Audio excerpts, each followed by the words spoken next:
नहमदुहु व नुसल्ली अला रसूलिल करीम बिस्मिल्लाहिर्रहमानिर्रहीम। हमारे चैनल पे बहुत सी वीडियोस औरतों के हकूक़ के बारे में, बीवी के हकूक़ के बारे में, औरत के मकाम और मर्तबे के बारे में, बीवी की कदर और कीमत के बारे में अपलोड हो चुकी हैं। तो बहुत से मर्दों की तरफ से हमसे ये मुतालबा किया गया कि जहाँ पर औरत के और बीवी के हकूक़ हैं, मर्दों के और शोहरों के भी हकूक़ हैं। औरत और बीवी अगर माशरे में मज़लूम है तो बाज़ जगह बेचारे मर्द भी मज़लूम है, अगरचे उनकी तादाद थोड़ी होगी।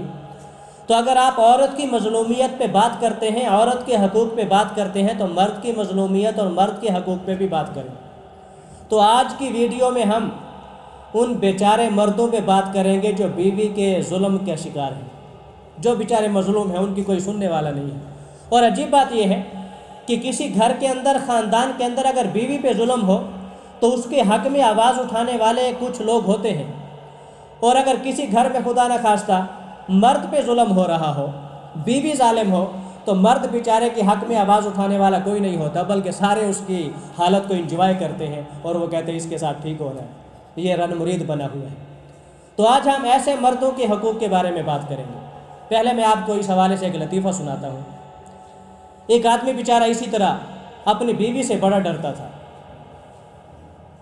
बड़ा जो है बीवी से दब दब के रहता था। बीवी जो है बड़ी जो है जालिम थी, हर वक्त उस पर जुल्म करती थी, उसके हकूक़ का ख्याल नहीं करती थी।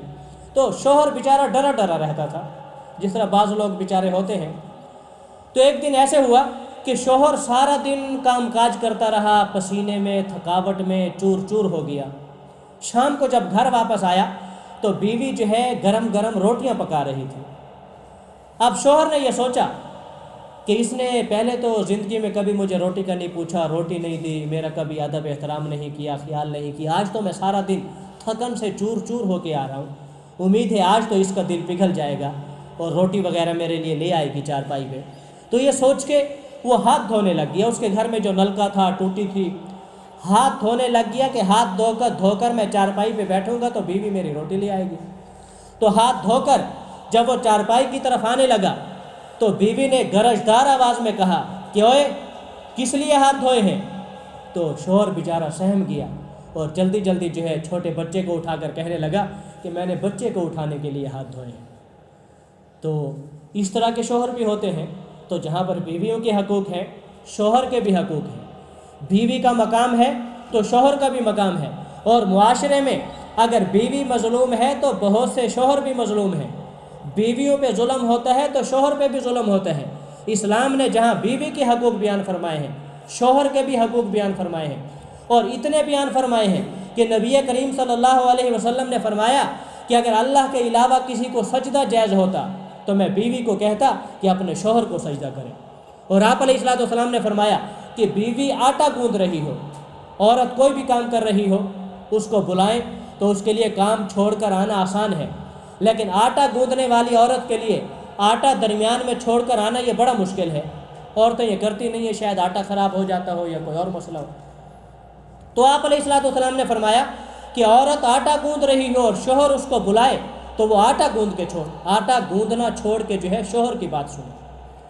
और रब के बाद, और मर्द के लिए रब के बाद सबसे बड़ा हक वालिदैन का है, लेकिन औरत पर अल्लाह के बाद सबसे ज़्यादा हक उसके शोहर का है। तो जहाँ पर बीवी के हकूक़ है, शोहर के लिए भी हकूक़ है। अगर शोहर बीवी के हकूक़ पूरा नहीं करता तो वो जालिम शोहर है, और अगर बीवी शोहर के हकूक़ पूरी नहीं करती तो बीवी उससे बड़ी जालिम है। इसलिए कि शोहर तो उसका क़िवाम है, उसका निगरान है, उसका जो है असबाब के दर्जे में उसके जो है तमाम ज़रूरियात ज़िंदगी को पूरा करने वाला है, उसके लिए छोटी खुदाई का दर्जा रखता है। तो जहाँ शोहर के लिए बीवी के हकूक़ और रू रियायत रखना ज़रूरी है, बीवी के लिए इससे ज़्यादा शोहर के हकूक़ का ख्याल रखना ज़रूरी है।